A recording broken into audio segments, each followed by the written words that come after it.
Hello guys, welcome to the YouTube channel Phone Mania. So in today's video, we are going to review the Samsung Galaxy S20. So guys, this is Samsung Galaxy S20 Cosmic Grey color, and this is 8GB 128GB variant, and this is the phone. Meanwhile, I'll be also comparing with the Samsung Galaxy S9 Plus. Actually, this is my daily driver for about 2 years right now, and actually my secondary SIM goes on switching between my reviewing devices like the S20 Note 10 series and all. So actually now my secondary SIM is on this guy. So guys, let's get started. So guys, starting off from the display, this is the perfect compact phone. That means a 6.2-inch display. After the Galaxy S10, Samsung made a perfect compact phone on the Galaxy S20, and that doesn't miss much features of the S20 Plus and the Galaxy S20 Ultra. So guys, you can see the display, and let's compare with the Galaxy S9 because this guy is also a 6.2-inch display. You can see, well, compared to the display, you can see the length is a little bit more. Actually, the Galaxy S20 is a bit compact than that of the Galaxy S9 Plus. You can see almost this much. That means that top chin is almost being neglected on the Galaxy S20 series. The reason is the Galaxy S9 Plus have a top chin, you can see, but the Galaxy S20 doesn't have any chin. You can see a slight border like something, and also same goes at the bottom. You can see a very minor bottom chin, but same goes with the Galaxy S9 Plus. We can see a significantly larger chin when compared to that of the Galaxy S20. Then guys, the display on both is absolutely stunning. Both are Quad HD plus displays and stunning viewing angles. But this guy is HDR10 and this guy has HDR10 plus certified display. And the main difference between these both are the 120 hertz refresh rate. So guys, this guy support the 120 hertz refresh rate, but on the Galaxy S10 Plus as a 2-year-old device, this guy doesn't have such an option. So that's a great for the Galaxy S20 series.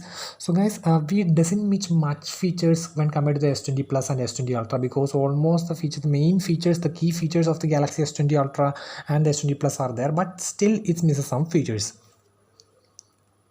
So guys, you can see the displays on both S9 Plus versus the Galaxy S20. So you can see the Galaxy S20 is over here, and you can see it's a nice punchy vivid displays on the Galaxy S20. You can see it's crisp, clear and excellent. And actually when compared to the resolution PPI, this guy is 1440 to 3200 pixels, and the PPI is 563, which is HDR10 plus certified. Actually HDR10 is a certification which gives us to the displays based on its quality, accuracy, color reproduction and all. So that's absolutely HDR10 plus certified display, and this is also Corning Gorilla Glass 6 protected. So, and then when it comes to the Galaxy S9 Plus, it do have a nice display, and the resolution goes at 1440 to 2960, and the PPI is bit less when compared to the 563 versus on the S9 Plus 529 PPI, but at a glance both feels almost same.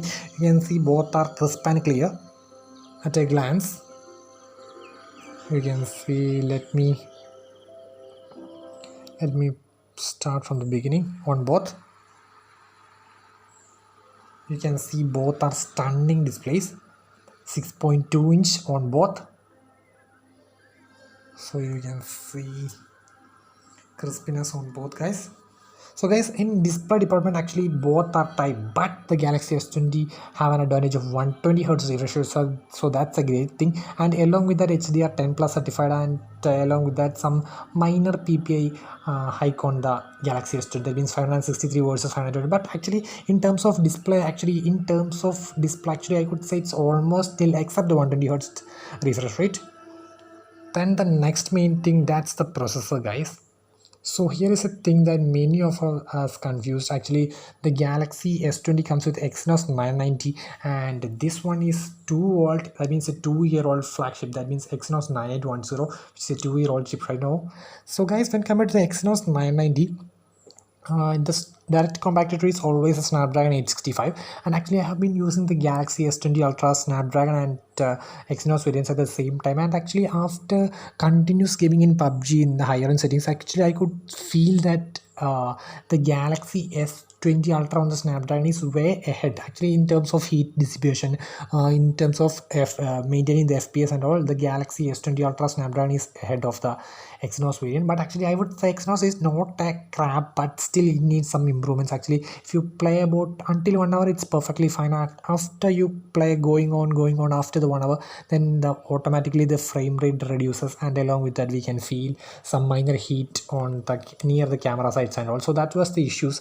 And same goes with the Galaxy S9 Plus, still a 2-year-old, performs nice in the normal settings, but actually in the higher end settings it's also pretty much low FPS and some minor issues. But actually it's a pretty great decent job from the Galaxy S9 Plus, because after this 2 years or so, still this guy is performing fantastic. So actually I will be doing a gaming review on the Galaxy S9 Plus versus the Galaxy S20 Ultra soon, so hope you stay tuned and subscribe. And actually I have already done the gaming reviews between the Galaxy S20 Ultra's Snapdragon and Exynos. Actually I will also share the link in the description of this video, guys. Then going to the next main thing, that's the camera, guys.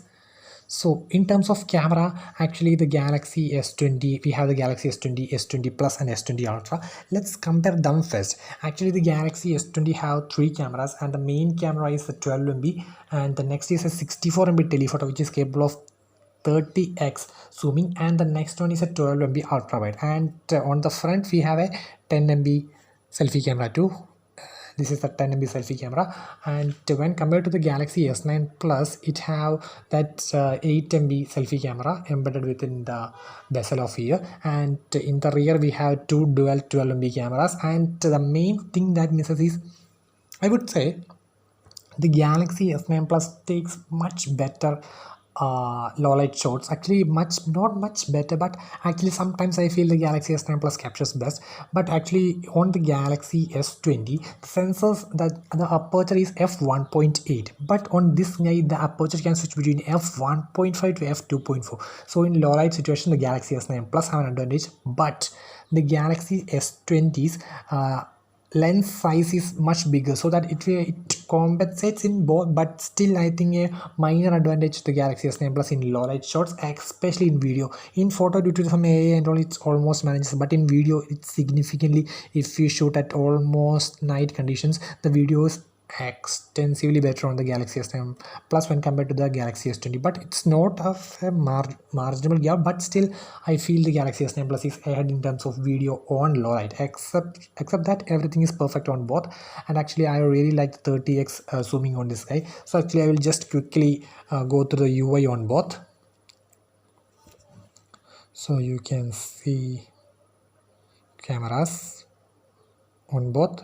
You can see after the One UI 2.1 update on the Galaxy S9 Plus, the S9 Plus becomes a beast, because all the Galaxy S20 series features, almost all, still it misses some features, but I would say almost everything is on there. You can say the single take feature. So actually the single take feature basically allows us to use the multiple cameras and take random photos, random videos, hyperlapse video, fast forward video, reverse video and all, and takes the perfect snap. And when compared to the Galaxy what we call S20 have the same feature. You can see the same feature is on the Galaxy S20, and due to the One UI 2.1 update, the single take feature is now on the Galaxy S9 Plus. Then comes to modes, we can see you get a dedicated pro video mode which was missing previously, and now updated as a part of One UI 2.1.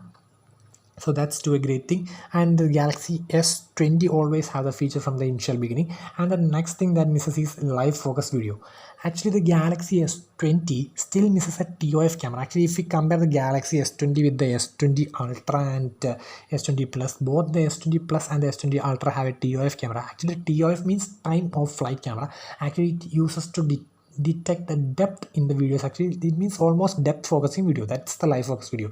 So actually with the TOF camera it's very accurate on measuring the depth, and also it will be more accurate than use a software algorithm in the S20. so that's advantage for the S20 Plus and the S20 Ultra. Then the same Galaxy. When we compare the S20 and the S20 Plus, there are only minor differences. Actually, the battery 500 mAh battery is more on the Galaxy S20 Plus. Then we have an extra TOF camera, and in regarding the size, 6.2 versus 6.7. Except that almost everything is same on the S20 versus S20 Plus. But when compared to the S20 Ultra, there is a massive change in terms of camera. Just instead of this 12 MP camera, we are getting a 108 MP camera. Instead of this 12 MP telephoto, we get a 48 MP telephoto, and also gets an what we call TOF camera. And regarding the front camera, actually Samsung made an incredible job. Actually, when I was using the Galaxy S20 Ultra, I just take a shot on the Galaxy S20 Ultra with my front camera. Actually, I was just really surprised with the 40 MB quality. Actually, if you show it a third party person, they can't recognize it was it a selfie or taken with the rear camera. Such beautiful 40 MB shots. But actually in the Note 20, I think that's not gonna case. According to the rumors, Note 20 will have Note 20 Ultra will have a 10 MB shooter. But actually Samsung is based upon the UI, not in terms of megapixel. It also depends on the UI and all, so we can see what happens. Then guys, actually I have already told regarding the other features. Then the Pro Video Mode is on both. You can see Pro Video Mode. Actually Pro Video Mode allows us to manually change the aperture, ISO, white balance, then some automatic effects and all. So that's regarding the Pro Video Mode. And actually by default Samsung is always getting the Pro Photo Mode from the earlier. So that's all regarding the camera. Then guys, regarding the main other features such as the battery and regarding thing, the Galaxy S9 Plus have a 3500 mAh battery. So actually that's the only main thing I have disappointed of the Galaxy S9 Plus. And actually I need to keep always my power bank with my phone. Actually I'm a sort of heavy user, and actually I don't play much games on the Galaxy S9 Plus. Actually I will always use my secondary devices. Actually maybe always having any secondary devices, and actually most of the time I will play on the secondary devices. Sometimes only I will play PUBG and regarding stuff on the Galaxy S10 Plus. And actually I'm a social user, so I will always use my phones. So actually I need to charge 3 times a day for my Galaxy S10 Plus. And when compared to the Galaxy S20, still the time actually I just go through one day. Actually if I am pretty much accurate, then 20 hours, approximately 20 hours it can go through, even if you put in 120 Hertz. Approximately 20 hours, maybe it depends upon user. It will fluctuate between 18 to 20 hours. So that's the thing. Then 4000 mAh battery on this guy. And the next thing is this guy only supports 15 watts of charging versus 25 watts of charging. But when compared to the Galaxy S20 Ultra, that got a massive 45 watts charging. But in the box we do only get 25 watt. So that's another thing guys. Then guys, regarding this support 9 watts reverse charging versus this guy can go only up to reverse charging, wireless charging only, no reverse charging in this guy. Then the next thing is security, fingerprint and security. So the Galaxy S9 Plus have an optical fingerprint scanner and a face recognition iris scanner and a face recognition front camera. This guy only uses the front camera as a face recognition, along with that an in-display fingerprint scanner. So actually the in-display fingerprint scanner is much accurate because it's a 3D fingerprint scanner, 3D ultrasonic fingerprint scanner. Actually it uses 3D sound waves to detect the ridges in the fingers, and also it's more accurate than the Galaxy S9 Plus. That means optical fingerprint scanners even on the OnePlus 8 Pro. So the Galaxy S20 series is always ahead. From the Galaxy S10 onwards, Samsung introduced the ultrasonic, so that's pretty much accurate and almost have nice security. So guys, that's all the main things when compared to the Galaxy S9 Plus and the Galaxy S20, and while compared to the S20, S20 Plus and the S20 Ultra. So guys, actually I will be doing a gaming review, speed test later in this channel. And if you need more content regarding the Galaxy S9 Plus, actually I will drop go to my videos and you can see. Actually I have done, if I take any phones, actually if I got Galaxy S20 Ultra, 11 Pro, iPhone 11 Pro, any phones, actually because I'm using the Galaxy S9 Plus as my daily driver, I have always compare with the Galaxy S9 Plus. And actually I love to do that. I don't know the reason. Actually most of my subscribers are due to the Galaxy S9 Plus. That's why I love this phone very much. Actually I think a whole group of Samsung Galaxy S9 Plus lovers are there. That's why the reason I get the Galaxy S10 Plus more and more videos to help me to encourage. So guys, stay support me. Thank you guys, thank you very much.